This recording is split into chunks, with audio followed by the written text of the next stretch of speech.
जो निडोब्लास्ट नावाच्या सेल्स होत्या, ज्या युनिक टाईपच्या सेल्स त्या आपल्याला नायजेरिया फायलम मध्ये पाहायला मिळाल्या, तशा एक स्पेसिफिक टाईपच्या स्टिकी सेल बियर करणारा किंवा स्टिकी सेल पजेस करणारा फायलम आहे, ज्याला आपण टिनोफोरा फायलम म्हणलं होतं. टिनोफोरा फायलम मध्ये जे एनिमल्स आहेत, these animals are commonly termed as the comb jellies. बरोबर आहे. Comb jellies 8 ciliated comb plates या एनिमलच्या एंटायर बॉडीवर आपल्याला पाहायला मिळतात. 8 कॉम्ब प्लेट बियर करणारे. Comb plates are basically useful in the locomotion and movement of the animal. त्या पर्टिक्युलर एनिमल मधली जी लोकोमोशन आहे, जे मूवमेंट आहे, या लोकोमोशन साठी मूवमेंट साठी या कॉम्ब प्लेट काय बेनिफिशियल आहेत किंवा हेल्पफुल आहेत. बरोबर आहे. त्याच्यानंतर कॉम्ब प्लेट नंतर दुसरं युनिक फीचर या एनिमल मधलं, ज्याला आपण कोलोब्लास्ट सेल म्हणलो होतो. कोलोब्लास्ट सेल ज्याला स्टिकी सेल म्हणतात. ते sticky cell are responsible for to capture the prey. त्यांचा जो प्रे किंवा एन्करेज करणं असेल, ऑफेन्स असेल, डिफेन्स असेल, या वेरियस पर्पज साठी हे एनिमल्स काय करतात, त्या पर्टिक्युलर स्टिकी सेलचा किंवा कोलोब्लास्ट सेलचा यूज करतात. बरोबर आहे. दोनच एक्झाम्पल सांगितले पुन्हा आपण, प्लुरोब्रॅचिया आणि प्लुरोब्रॅचिया नंतर टिनोप्लाना. दोनच एक्झाम्पल सांगितले. खूप शॉर्ट टाइपचा फायलम आहे. That's why it is also termed as the minor phylum. त्यानंतर हॅबिटॅट मध्ये कम्प्लिटली मराईन टाइपचा हॅबिटॅट या एनिमल मध्ये आपल्याला पाहायला मिळते. कम्प्लिटली ॲक्वाटिक आहे आणि ॲक्वाटिक असूनही स्पेसिफिकली मराईन वॉटर मध्ये. मराईन वॉटर त्याला आपण ओशियनचं वॉटर कन्सिडर करतो, ज्याची सॅलिनिटी किंवा अल्कलाइनिटी किंवा पीएच कसा आहे, खूप कमी आहे, मिनिमम आहे. कशापेक्षा मॅक्सिमम आहे, 7 पेक्षा जास्त पीएच असणारं जे वॉटर आहे त्याला आपण मराईन वॉटर कन्सिडर करतो. तर त्या मराईन वॉटर मध्ये आपल्याला कॉमनली हा एनिमल पाहायला मिळते. त्याच्यानंतर डिप्लोप्लास्टिक टाइपचा एनिमल आहे, radially symmetrical animals with blind sac body plan. Blind sac body plan आजचा फायलम, त्याच्यामध्ये सुद्धा आपल्याला बरेचसे एनिमल्स असे पाहायला मिळतात ज्याच्यामध्ये सुद्धा ब्लाइंड सॅक बॉडी प्लान आहे. बरोबर आहे. एक लार्ज बॉडीच्या आतमध्ये कॅव्हिटी सिलोमेट असले तरी लार्ज बॉडी कॅव्हिटी इन्क्लोज करतात त्यांच्या बॉडी वॉलला. बरोबर आहे. जेव्हा आपण सिलेंट्रॉन किंवा गॅस्ट्रो वॅस्क्युलर कॅव्हिटी कन्सिडर करतो, तर सिलेंट्रॉन किंवा गॅस्ट्रो वॅस्क्युलर कॅव्हिटी बियर करणारे एनिमल्स आपण स्टडी केले नायजेरिया फायलम मध्ये एक, आणि नायजेरिया नंतर पुन्हा सेकंड एक फायलम आपण कालच्या लेक्चर मध्ये म्हणजे परवाच्या लेक्चर मध्ये आपण आणखी एक फायलम स्टडी केला, ज्या फायलमला आपण टिनोफोरा नाव दिलं. बरोबर आहे. टिनोफोरा सी वॉलनट किंवा अक्रोड सारखं स्ट्रक्चर आहे. अक्रोड आणि आणखी एक टर्मिनॉलॉजी आपण त्यांना कॉम्ब जेलीज सुद्धा म्हणतो, कारण कॉम्ब कंगवा सगळ्यांना माहिती आहे हेअर स्टाईल साठी, मांग पाडायसाठी. बरोबर आहे. तर त्या कॉम्ब सारखं स्ट्रक्चर यांच्या बॉडीवर प्रेझेंट असतं आणि कॉम्ब प्लेटचा किंवा त्या कॉम्बचा नंबर सुद्धा फिक्स आहे. किती कंगवे त्यांच्या बॉडीवर, दे ऑलवेज बियर और they always possess 8 comb plate. Total 8 comb plate त्यांच्या पूर्ण एंटायर बॉडीवर प्रेझेंट आहे. समजलंय. त्याच्यानंतर आज आपल्याला पुढचा फायलम स्टडी करायचा आहे. त्या फायलमचं नाव आहे प्लॅटीहेल्मिंथेस. प्लॅटी which means flat and helminth which means a worm. दोन एक्झाम्पल आहेत पहिल्यामध्ये युनिक आपण जे स्टडी करणार आहे. एक आहे फॅसिकोला, कोका-कोला नाही. अरे कोका-कोला लक्षात ठेवसाल, फॅसिकोला. त्याच्यानंतर टायनिया आणि टायनिया नंतर सर्वात कॉमन एक्झाम्पल याचं प्लॅनेरिया. जे प्लॅनेरिया त्याच्याबद्दल आपण 12th मध्ये पुन्हा जसा हायड्रा बद्दल सांगितलं तसंच आपण या प्लॅनेरिया बद्दल सुद्धा स्टडी करणार आहे 12th मधल्या रिप्रोडक्शन इन लोअर एनिमल्स मध्ये. समजलंय. तर पुढचा फायलम आहे, आजचा फायलम आहे आपला प्लॅटीहेल्मिंथेस. फायलम प्लॅटीहेल्मिंथेस. प्लॅटीहेल्मिंथेस नावाचा फायलम आज आपण काय करणार आहे, स्टडी करणार आहोत. The word Platyhelminthes or the name of this phylum, that is the Platyhelminthes, is actually a combination of two Latin word or two Greek word. दोन ग्रीक वर्ड्स आहेत, या दोन ग्रीक वर्डचं कॉम्बिनेशन करून आपण एक नवीन वर्ड तयार केलाय किंवा एक कॉम्बाईन वर्ड तयार केला, त्याचं नाव आपण त्याला तो वर्ड सांगायचा आपण प्लॅटी हेल्मिंथेस. कोणते दोन वर्ड आहेत पहा या पर्टिक्युलर याच्यामध्ये? एक फर्स्ट स्मॉल वर्ड आहे त्याला आपण म्हणतो प्लॅटी, PLATY, आणि सेकंड वर्ड आहे हेल्मिंथ. प्लॅटी आणि हेल्मिंथ या दोन वर्डच्या कॉम्बिनेशननं प्लॅटी हेल्मिंथेस हा वर्ड आपण तयार केलाय. काय मीनिंग आहे या प्लॅटी हेल्मिंथेस वर्डचा? Platy which means a flat body, flat structure आहे, बरोबर आहे, चपटं ट्रेस केलेलं, बरोबर आहे, flat body. And helminth which means a body, बरोबर आहे. प्लॅटी म्हणजे फ्लॅट आणि हेल्मिंथ मीन्स बॉडी. हेल्मिंथचा मीनिंग आहे त्यांच्यामधली असणारी जी बॉडी आहे, सॉरी हेल्मिंथचा वर्ड बॉडी नाही, हेल्मिंथ म्हणजे वर्म आहे. वर्म म्हणजे आई म्हणतो आपण त्याला, बरोबर आहे, इन्सेक्ट, पेस्ट आहे. तर platy means flat and helminth means worm. या प्लॅटी आणि हेल्मिंथ या दोन वर्डच्या कॉम्बिनेशननं, दोन वर्डच्या ऍग्रीगेशननं आपण प्लॅटी हेल्मिंथेस नावाचा वर्ड फॉर्म केलाय, बरोबर आहे. ज्याच्यामध्ये प्लॅटीचा मीनिंग आहे फ्लॅट आणि हेल्मिंथचा मीनिंग आहे वर्म. पूर्ण एनिमल और entire animals which are included in the phylum Platyhelminthes are dorsi-ventrally flattened.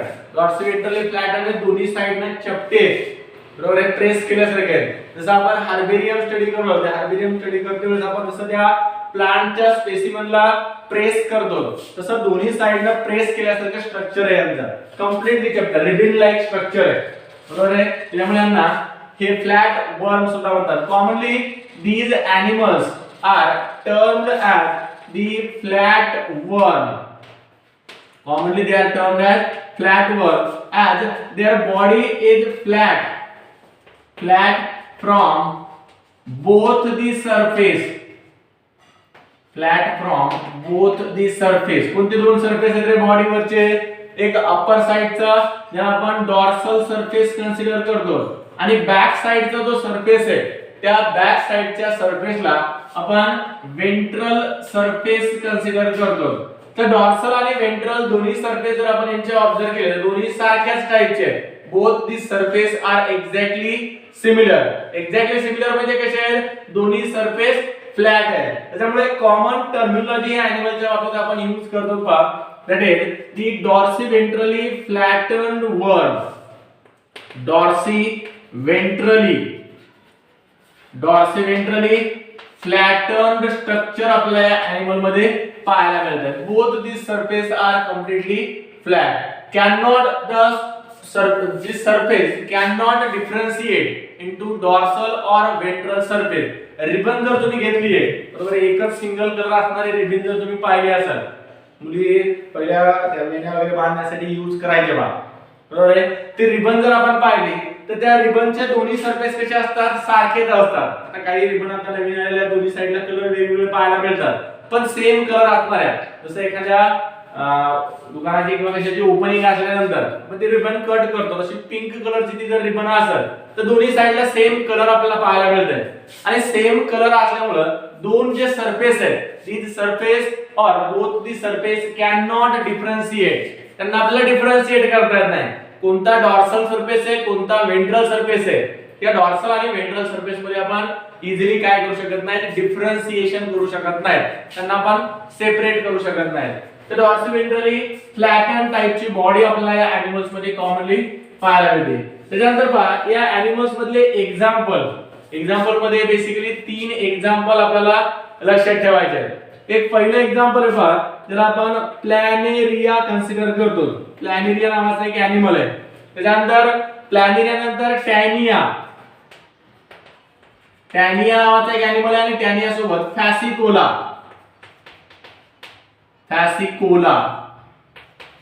Coca Cola नाही, फॅसिकोला नावाचा एक एनिमल आहे. हे 3 युनिक एनिमल्स आपण या फायलम मध्ये काय करतो? इन्क्लूड करतो. तसं 3च एनिमल नाही, कॉमन एक्झाम्पल आहे, बरोबर आहे, जे आपल्याला व्हेरी कॉमनली या एनिमल्सचं जिथं ऑब्झर्वेशन होते किंवा कुठे आपल्याला पाहायला मिळतात असे 3 कॉमन एनिमल्स आहेत जे आपण या फायलम मध्ये इन्क्लूड करतो. प्लॅनेरिया, त्याच्यानंतर टायनिया आणि फॅसिकोला. याच्यापैकी बघा प्लॅनेरिया जो ॲनिमल आहे, it is a most common platyhelminth or most common flat worm in the phylum platyhelminth. सर्वात कॉमन टाइपचा आहे. कसा कॉमन टाइपचा आहे बा, या प्लॅनेरिया नावाच्या ऑर्गॅनिझम मध्ये आपल्याला रिप्रोडक्शनच्या प्रोसेस मध्ये एक युनिक रिप्रोडक्शनचा मोड आपल्याला याच्यामध्ये पाहायला मिळतोय. पहा, जर तुम्ही या प्लॅनेरियाचं स्ट्रक्चर जर पाहिलं, स्ट्रक्चर मध्ये आपल्याला हेड लाइक पोर्शन पाहायला मिळतं. त्यानंतर हेड लाइक पोर्शन वर आईज सारखे दोन स्पॉट्स आपल्याला पाहायला मिळतात. ज्या पर्टिक्युलर स्पॉटला आपण कॉमनली आय स्पॉट कन्सिडर करतो. तर तसे दोन आय स्पॉट आहेत आणि आय स्पॉट नंतर त्यांचे बॉडी आहे, बरोबर आहे. बाकी दुसरं कोणतंही ऑर्गनायझेशन किंवा दुसरे कोणतेही स्ट्रक्चर्स आपल्याला ॲनिमल मध्ये पाहायला मिळत नाही. तर हे युनिक स्ट्रक्चर, पण या स्ट्रक्चरला प्लॅनेरियाला तुम्ही कोणत्याही पोर्शन पासून कट करा, बरोबर आहे. If you cut the planaria from any point, कोणत्याही पॉइंट पासून कट करा, या पर्टिक्युलर पोर्शन पासून कट केला आपण, किंवा एक असं व्हर्टिकल लाईन ड्रॉ करून त्याला कट केलं, किंवा आणखी एखाद्या दुसऱ्या फ्रॅगमेंट मध्ये आपण त्याला कट केलं.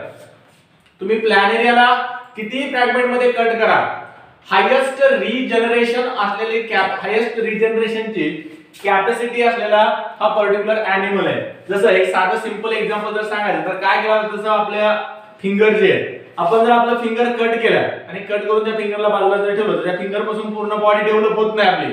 पण प्लॅनेरियामध्ये तुम्ही त्याचा कुठूनही त्याला कट करा, बरोबर आहे, किती फ्रॅगमेंट करा, किती छोटे तुकडे तयार करा, each fragment of planaria can grow into a new organism. प्रत्येक फ्रॅगमेंट पासून पुढे तो एंटायर ऑर्गॅनिझम फॉर्म करू शकतो. सपोज आपण काय केलं, या प्लॅनेरियाला व्हर्टिकली आपण दोन पार्ट मध्ये कट केलं, दोन एक्झॅक्ट हाफ आपण प्लॅनेरियाचे तयार केले. दोन पार्ट तयार केले तर काय करतंय, जो राइट साइडचा पार्ट आहे, this right side part develop a opposite part, त्याचा जो लेफ्ट साइडचा पार्ट त्याच्याकडे जो ऑब्सेंट आहे तो लेफ्ट साइडचा पार्ट काय करतोय, डेव्हलप करतोय. आणि जो लेफ्ट साइडचा पार्ट होता, तो लेफ्ट साइडचा पार्ट त्याच्या राइट साइडचा पार्ट काय करतोय, डेव्हलप करतोय. म्हणजे तुम्ही त्याला कुठूनही कट करा, प्लॅनेरियामध्ये रिजनरेशन नावाची जी कॅपॅसिटी आहे किंवा रिजनरेशनची जी प्रॉपर्टी आपण सांगायलो, due to this property each fragment or each equal half of planaria can grow into a new organism.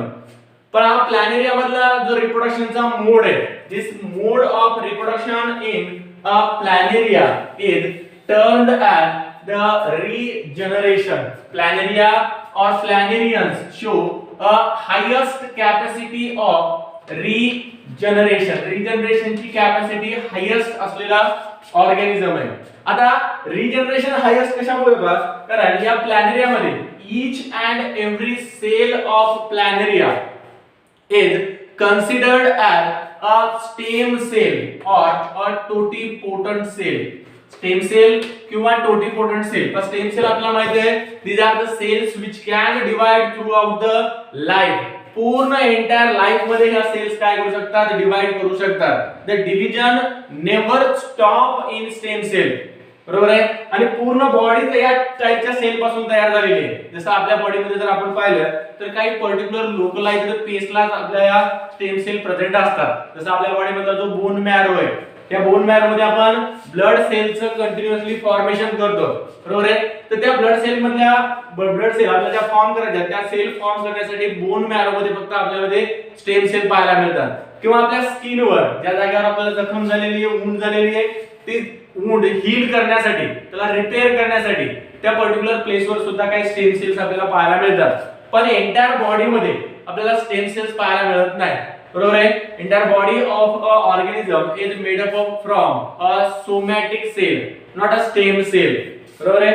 तर स्टेम सेल पासून, पूर्ण एंटायर स्टेम सेल पासून तयार झालेला ऑर्गॅनिझम आहे.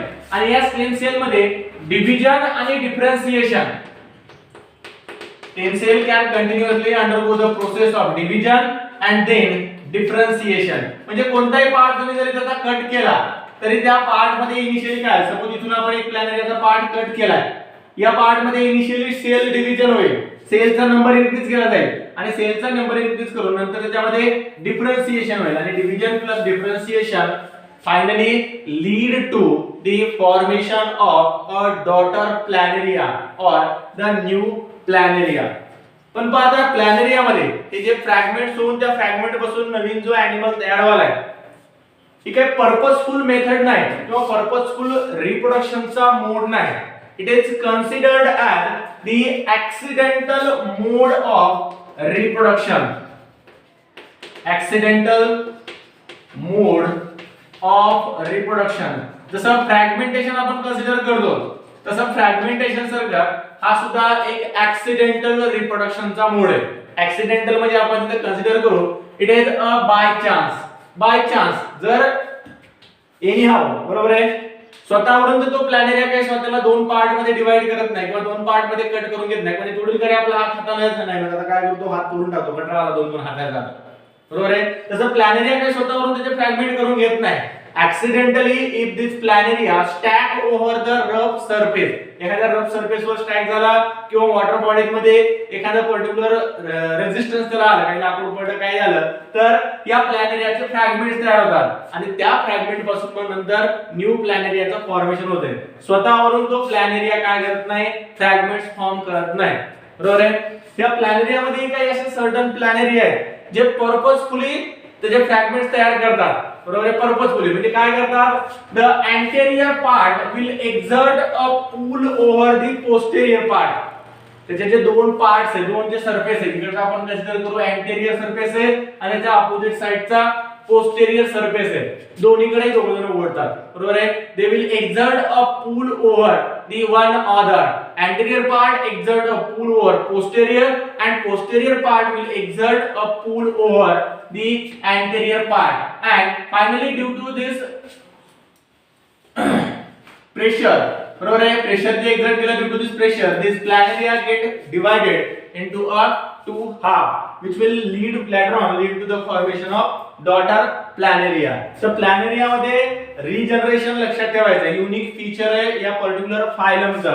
The animals which are included in the phylum Platyhelminthes have the capacity of regeneration. They have a proper capacity of regeneration. Regeneration is the unique mode of reproduction during which the fragments of the animal can grow into a young ones. ते fragments नवीन young one organism मध्ये काय होऊ शकतात grow होऊ शकतात.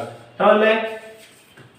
त्यानंतर पहा flat वर्म आपण याला कॉमनली म्हणालो because these animals are dorsiventrally flattened. आणि एक्झाम्पल्स आपण सांगितले त्यांचे काय काय एक्झाम्पल सांगितले आपण प्लॅनेरिया असेल त्यानंतर टायनिया असेल फॅसिकोला असेल. त्यानंतर काही कॉमन फीचर्स या एनिमल्स मधले बरोबर आहे. these animals are generally parasitic either they are ectoparasite or the endoparasite. दोन्ही टाइपचे पॅरासाइटिक फॉर्म आपल्याला यांच्यामध्ये पाहायला मिळतात. त्यानंतर फ्लॅट बॉडी आहे असिलोमेट्स आहे असिलोमेट ट्रिप्लोब्लास्टिक आणि organ system level of organization. तीन unique features of phylum platyhelminthes. काय पहिलं फीचर सांगितलं आपण these are the acoelomate animals acoelomate. त्याच्यानंतर असिलोमेटच्या नंतर सांगितलं होतं ट्रिप्लोब्लास्टिक आहे ट्रिप्लोब्लास्टिक. त्याच्यानंतर organ system level of organization organ system level of organization with the blind sac body plan. पण चार फीचर्स लक्षात ठेवायचे आपल्याला या प्लॅटीहेल्मिंथच्या बाबतीत acoelomate triploblastic blind sac body plan and organ system level of organization. First feature है बा these are the acoelomate animal. Coelomate animals are those animals in which the body cavity within the body wall is completely absent.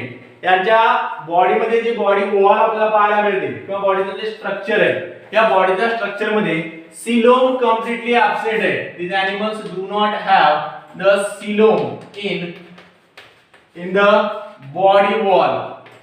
बरोबर ज्या particular wall पासून ज्या layer पासून त्यांच्या बॉडीचं आपण फॉर्मेशन करणार आहे त्या वॉल मध्ये सिलोम कम्प्लिटली अब्सेंट आहे, बॉडी कॅव्हिटी अब्सेंट आहे.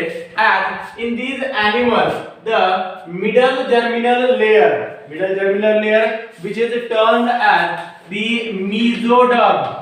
मिडल जी जर्मिनल लेयर आहे या मेसोडर्मल लेयर मध्ये आपल्याला डिव्हिजन किंवा डिफरन्सिएशन पाहायला मिळत नाही. Mesoderm do not split into fragments or into two parts. Fragments मध्ये किंवा दोन इक्वल पार्ट मध्ये मेसोडर्म स्प्लिट होत नाही आणि मेसोडर्म जर स्प्लिट नाही झाले तर सिलोम फॉर्मेशन पॉसिबल नाही. सिलोमचं जर तुम्हाला फॉर्मेशन करायचं असेल किंवा बॉडी कॅव्हिटी जर फॉर्म करायची असेल तर बॉडी कॅव्हिटी फॉर्म करण्यासाठी आपल्याला जी तीन जर्मिनल लेयर ज्या असतात एक्टोडर्म, मेसोडर्म आणि एंडोडर्म, त्याच्यापैकी मेसोडर्मला आपल्याला स्प्लिट करावं लागते आणि मेसोडर्मला स्प्लिट केल्यानंतर त्या ऑर्गॅनिझम मध्ये बॉडी कॅव्हिटी किंवा ट्रू सिलोम फॉर्म करणं आपल्याला पॉसिबल आहे. तर मेसोडर्म स्प्लिट होत नाही त्याच्यामुळे कॅव्हिटी फॉर्म होत नाही आणि कॅव्हिटी अब्सेंट असल्यामुळे या एनिमल्सला आपण काय म्हणतो सिलोमेट एनिमल्स म्हणतो. नेक्स्ट प्रॉपर्टी सांगितली आपण त्यांची, these are the triploblastic animals. पण ट्रिप्लोब्लास्टिक आपण ट्रिप्लोब्लास्टिक आणि डिप्लोब्लास्टिक अशा दोन टाइपचे एनिमल्स कन्सिडर करतो on the basis of their number of germinal layer. either the animal possess a two germinal layer or two or three. बरोबर आहे. दोनच टाइपच्या जर्मिनल लेयर, दोनच नंबर्स मध्ये आपल्याला जर्मिनल लेयर्स पाहायला मिळतात. मॅक्झिमम 3 जर्मिनल लेयर आणि मिनिमम किती असतात? 2 असतात. 2 पेक्षा कमी नाही आणि 3 पेक्षा जास्त जर्मिनल लेयर्स आपल्याला पाहायला मिळत नाही.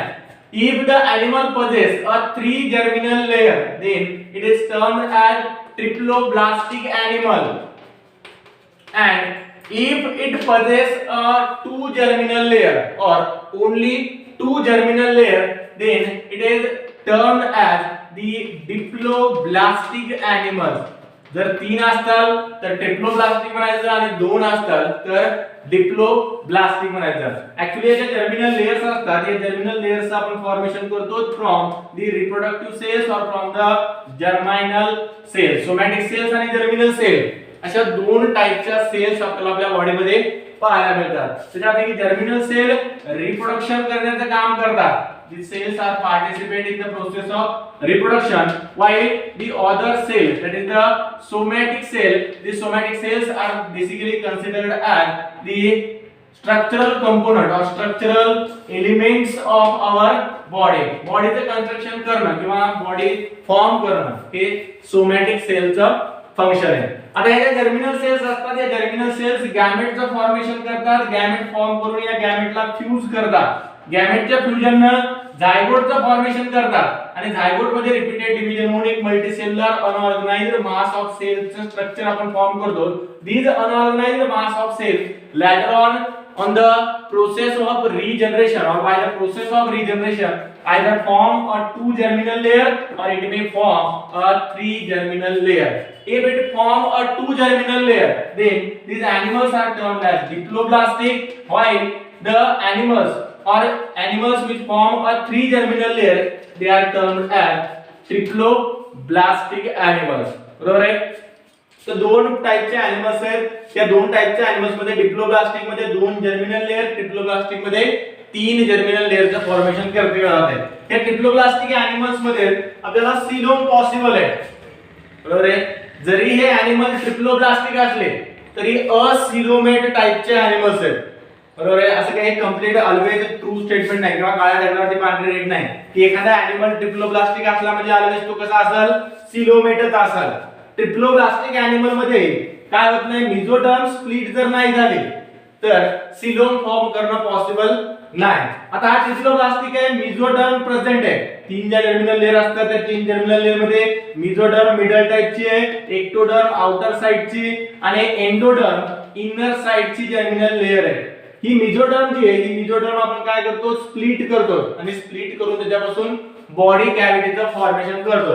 पण या एनिमल मध्ये जरी 3 जर्मिनल लेयर प्रेझेंट असल्या, दो दिस animal possess a 3 germinal layer, the middle germinal layer do not split and the splitting or the as the splitting is not found in mesoderm, these animals are considered as the acoelomate animals. त्याच्यानंतर acoelomate नंतर triploblastic terminology नंतर triploblastic नंतर आपण सांगितलं they show a organ system level of organization or organ system grade of organization. organ system present है organ system level of organization.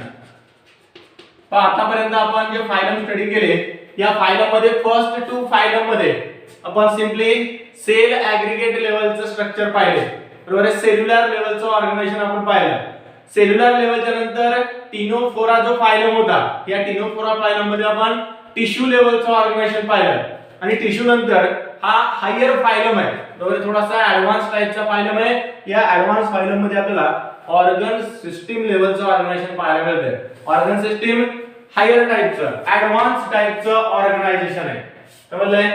तर हे 3 point आले पहा. असिलोमेट, त्याच्यानंतर triploblastic, organ system level of organisation आणि शेवटचं कॅरेक्टर त्यांच्यामधलं blind sac body plan आहे. The body of this animal possess a single opening, only a single opening is present over the body like in planaria. Planaria मध्ये 2 I spot आहेत आणि एक mouth like structure. पूर्ण यांच्या बॉडीवर एकच single opening आहे. I spot म्हणजे बाहेरून क्लोज स्ट्रक्चर्स आहेत आणि एक अँटेरियर साइडला ओपनिंग पाहायला मिळते, ज्या ओपनिंगला आपण माउथ आणि एनस दोन्ही टर्मिनॉलॉजीसाठी यूज करू शकतो. प्लॅनेरिया.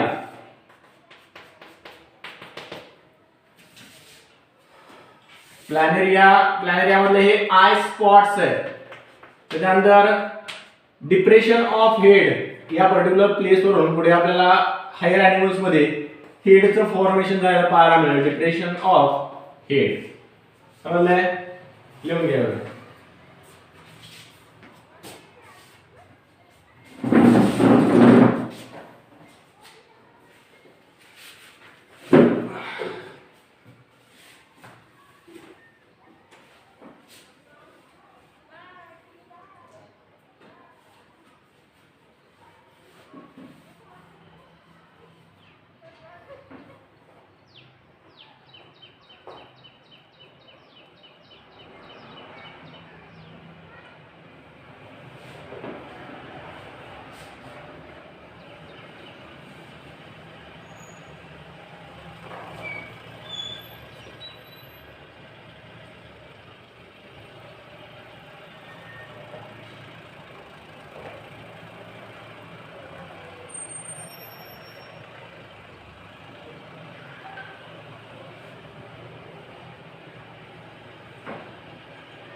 झालं का रे?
मोडू का? ओके.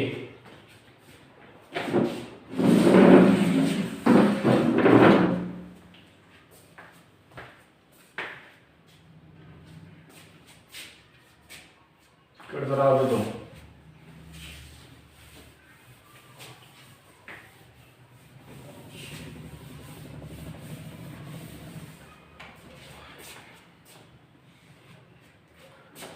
आपण किंगडम ॲनिमलिया मध्ये त्याचा आपण मूड ऑफ न्यूट्रिशन जर पाहिला तर ॲनिमल्स मध्ये आपल्याला डायव्हर्स टाइपचे मूड ऑफ न्यूट्रिशन्स पाहायला मिळतात.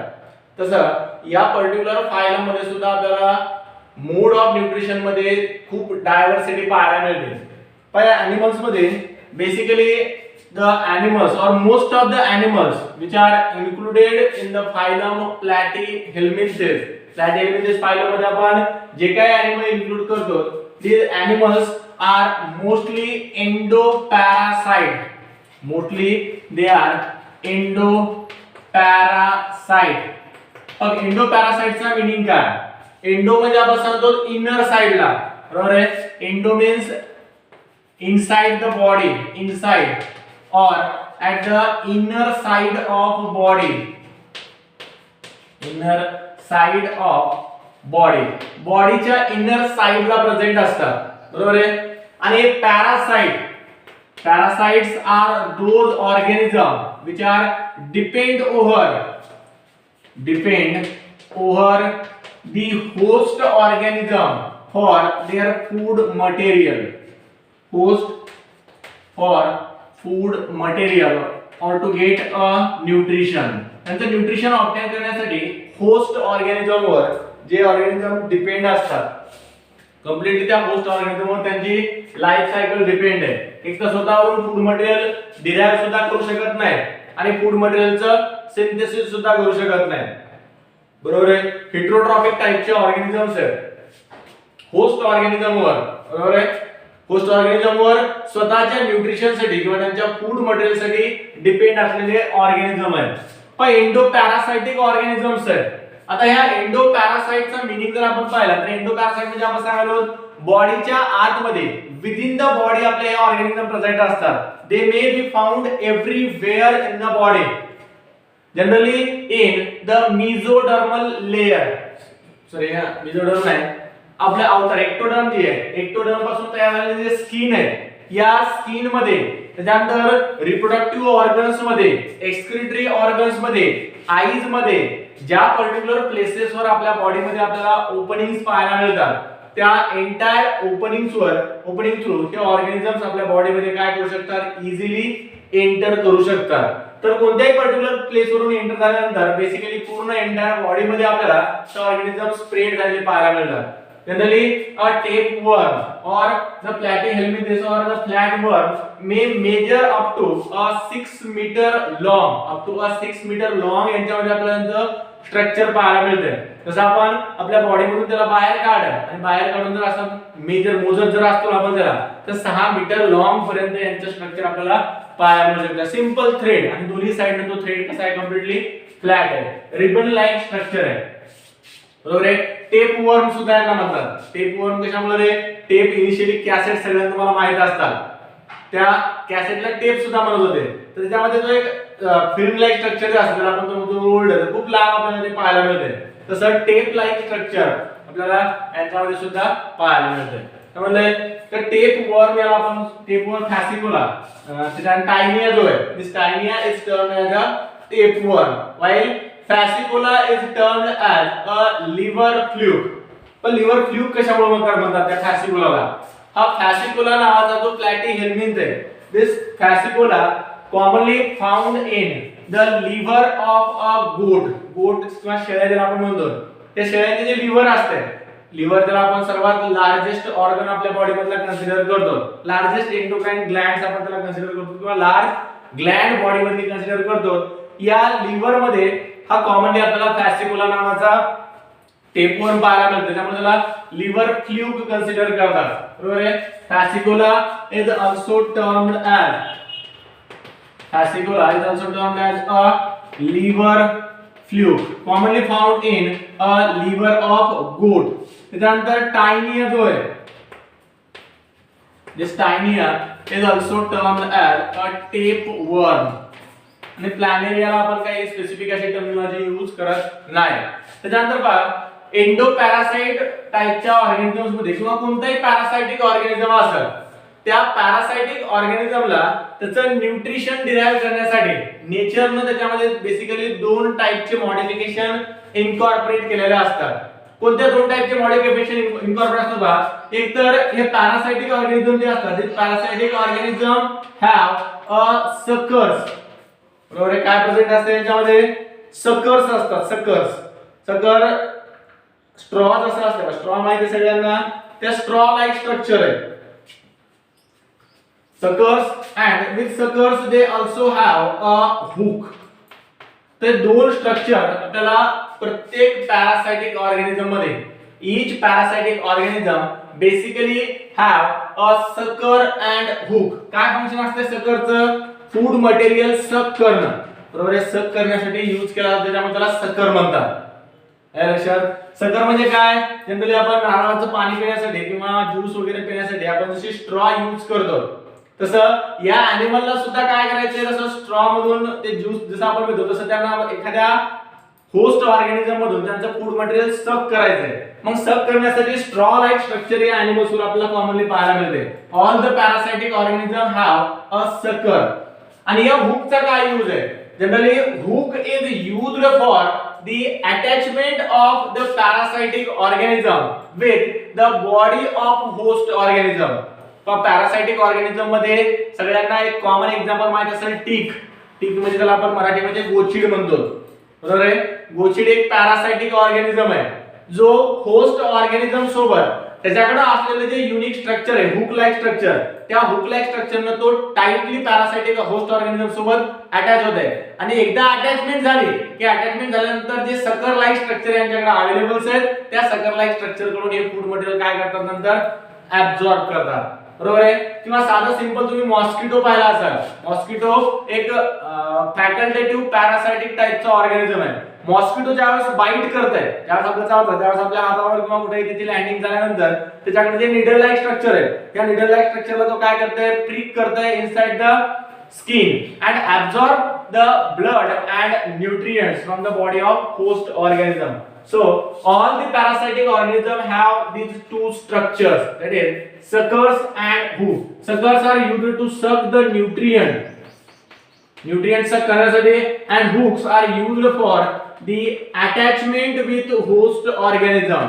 अटॅचमेंट पर्पज साठी होस्ट ऑर्गॅनिझम सोबत जी त्यांना अटॅचमेंट करायची, त्या अटॅचमेंट साठी हुकचा काय करतात, यूज करतात. Most of the organism endoparasite आहे. There are certain platyhelminths which are also found in free form or free living also. बरोबर आहे, पॅरासाइटिक सुद्धा आहे आणि एंटर किंवा ऑलवेज पॅरासाइट नाही, मोस्टली पॅरासाइट आहे. There are certain organisms which are free living also, freely found in the environmental conditions. ज्यावेळेस पॅरासाइटिक असतात त्यावेळेस पॅरासाइटिक फॉर्म मध्ये आपल्याला एक युनिक फीचर यांच्या पाहायला मिळते. The parasitic platyhelminths generally covered by the cuticle, एक tough covering. Cuticle is a tough covering over the body. Tough covering असते, त्या कवरिंग ने त्यांना काय केलं असते, कव्हर केलेलं असते.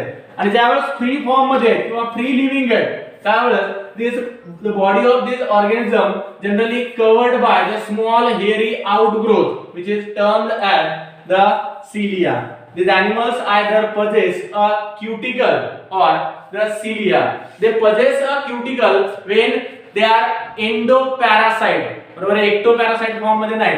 When they are endoparasite and possess a cilia, or they bear a numerous cilia when they are free living or found in outer environment in free form. Parasitic form मध्ये ज्यावेळेस नाही त्यावेळेस cilia, आणि ज्यावेळेस endoparasite आहे त्यावेळेस cuticle commonly आपण त्यांच्या बॉडीवर पाहायला मिळते. त्याच्यानंतर एक युनिक फीचर पाहिजे एनिमल्स मध्ये. काय युनिक फीचर सांगितले यांच्यामधलं, cuticles. Digestive system is generally absent in parasitic form. जेवढे काही पॅरासाइटिक फॉर्म आहेत, या पॅरासाइटिक फॉर्मला डायरेक्टली न्यूट्रिएंट डिराइव्ह करायचे आणि directly nutrient the surrounding environment मधून डिराइव्ह करत असतात. तर फूड मटेरियल डायजेस्ट करण्याची गरज नाही, बरोबर आहे. They do not have a digestive system. Digestive system is completely absent in parasitic form, while it is poorly developed in a free living form. Poorly developed in free living form. बरोबर आहे. Environment मध्ये किंवा outer साइडला राहणारे free living form मध्ये जर असतात तर त्यावेळेस पुअरली डेव्हलप टाइपची डायजेस्टिव्ह सिस्टम आपल्याला या ॲनिमल्स मध्ये कॉमनली पाहायला मिळते. त्याच्यानंतर एक्सक्रीशन साठी आणि ऑस्मो रेग्युलेशन साठी एक युनिक स्ट्रक्चर या ऑर्गॅनिझमच्या बॉडीवर आपल्याला पाहायला मिळते. That is they bear a flame cell or protonephridia. Presence of flame cell or the protonephridia for excretion. Kidney सारखं फंक्शन आहे या पर्टिक्युलर स्ट्रक्चरचं. Excretion and osmo regulation. Excretion is the removal of nitrogenous waste product from the body, while osmoregulation is the maintenance of a balance of various ionic solution in the body. Water balance maintain करणं simply त्याला आपण consider करतो, बरोबर आहे. वॉटरचं balance maintain करणं त्याला ऑस्मोरेग्युलेशन आणि nitrogenous waste product सोबत एंटायर बॉडीचे जे वेस्ट प्रोडक्ट्स आहेत या वेस्ट प्रोडक्टला रिमूव्ह करण्याची जी प्रोसेस आहे त्याला आपण एक्सक्रीशन कन्सिडर करतो. पण एक्सक्रीशन आणि ऑस्मोरेग्युलेशन साठी हायर ॲनिमल्स मध्ये किंवा कॉर्डेट्स मध्ये जे आपल्याला किडनी लाइक स्ट्रक्चर पाहायला मिळते त्या किडनीची डेव्हलपमेंट किंवा त्याची ओरिजिन झालेली आपल्याला या ॲनिमल्स मध्ये पाहायला मिळते. प्रोटोनेफ्रिडिया और the flame cells same function perform करतात जे किडनीद्वारे परफॉर्म केला जात आहे. समजले. त्याच्यानंतर हायेस्ट रिजनरेशन कॅपॅसिटी या ॲनिमल्स मध्ये पाहायला मिळते. जसं प्लॅनेरियाचं एक्झाम्पल आपण सांगितलं. त्याच्यानंतर हर्मॅफ्रोडिएट टाइपचे बायसेक्शुअल टाइपचे ॲनिमल्स या ॲनिमल्स मध्ये प्रेझेंट आहेत किंवा प्लॅटीहेल्मिंथ मध्ये प्रेझेंट आहेत जे सेल्फ फर्टिलायझेशन करू शकतात. हर्मॅफ्रोडिएट ॲनिमल्स म्हणजे दोन्ही टाइपचे रिप्रोडक्टिव्ह ऑर्गन एकाच ॲनिमल मध्ये प्रेझेंट आहेत आणि एकाच ॲनिमल वर दोन्ही रिप्रोडक्टिव्ह ऑर्गॅनिझम प्रेझेंट असल्यामुळे दोन्ही टाइपचे गॅमेट्स हा सिंगल ऑर्गॅनिझम प्रोड्यूस करतात आणि त्या गॅमेटचं फ्युजन करून स्वतः नवीन प्रोजेनी किंवा न्यू ऑर्गॅनिझम प्रोड्यूस करतात. सेक्शुअल रिप्रोडक्शन साठी जनरली आपण सांगतो दोन मेटिंग पार्टनरची आपल्याला गरज आहे. Require a two opposite sex असणार आहे.